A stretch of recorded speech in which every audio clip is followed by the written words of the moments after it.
पर बातचीत करने के लिए आरएलडी चीफ जयंत चौधरी इस वक्त मौजूद हैं। जयंत जी, इस वक्त हम लोग बातचीत कर रहे हैं, एक तरफ निकाय चुनाव की तैयारियां भी आप कर रहे होंगे, जाहिर सी बात है, लेकिन चुनाव आयोग ने जिस तरीके से आज एक फैसला दिया, आम आदमी पार्टी तो खुशी मना रही है, लेकिन इस फैसले को आप किस तरीके से देखते हैं? देखिए, हमारे दूसरी पार्टियों पे तो अलग चीज़ है। यूपी में तो अभी एक चुनाव की प्रक्रिया चल रही है, तो इसलिए सीधा प्रभाव पड़ता है। ऐसे समय पे ऐसे फैसले नहीं होने चाहिए, वो वक्त दिया जाना चाहिए था। हमारे उम्मीदवारों पे भी एक सीधा प्रभाव जाता है कि जो उनकी नॉमिनेशन का जो प्रोसीजर है वो चेंज हो जाता है जब आप स्टेट रिकग्नाइज पार्टी हैं या जब आप डी रिकग्नाइज हो जाते हैं। हम पे को और ज़्यादा फ़र्क नहीं पड़ेगा, जो भी लीगल ऑप्शन है उनको भी हम यूज़ करेंगे।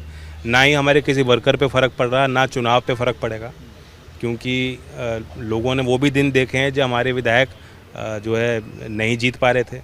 लेकिन आज पिछले चुनाव में आप देखेंगे तो हमारा वोट शेयर भी बढ़ा। कुछ ऐसे ज़िले हैं जहां ज़्यादा सीट गठबंधन की जीत के आई हैं, तो ये सीधा प्रमाण है कि लोगों की इच्छा थी कि लोकदल को हम दोबारा खड़ा करें, मजबूत करें।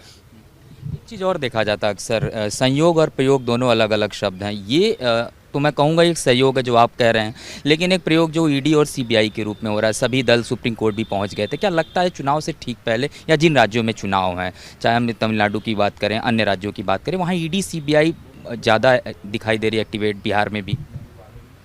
लगता तो ऐसा ही, जो फैक्ट्स हैं वो तो ऐसे ही आते हैं, और आप हिम्मत वाले हो मीडिया में जो बात कह रहे हो।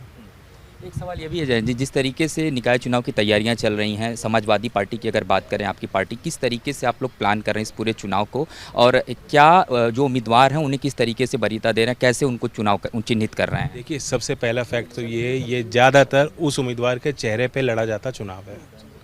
पार्टी सिंबल पे लड़ा जा रहा है, लेकिन एज सच जो वोटर की मानसिकता है वो पहले ये देखता है कि मेयर कौन बनेगा, चेयरमैन कौन बनेगा, मेरा पार्षद कौन बनेगा, वो मेरे लिए कितना अप्रोचेबल है, क्योंकि उसको रोज़ की समस्याएं हैं। आम नागरिक की रोज़ की समस्याएं हैं जिनको वो सुलटाना चाहता है, सल्यूशन चाहता है, वो काम चाहता है। तो इसलिए हम लोग दिल्ली में बैठ के सोचें कि क्या रणनीति बनेगी, वो पूरी रणनीति पूरे प्रदेश पे लागू हो ही नहीं सकती। हर क्षेत्र की अपनी अलग आवश्यकताएं हैं, हर नगर की, हर शहर की अपनी अलग मुद्दे हैं। तो स्थानीय लेवल का चुनाव है, स्थानीय लेवल पे ही लड़ा जाएगा। हमारे लोग तो ज़मीन पे काम कर रहे हैं। तो ये थे हमारे साथ जयंत चौधरी, जिन्होंने कई मुद्दों पर खुल करके हमसे बातचीत किया। कैमरामैन भूषण के साथ गौरव मिश्रा, न्यूज़ इंडिया, दिल्ली।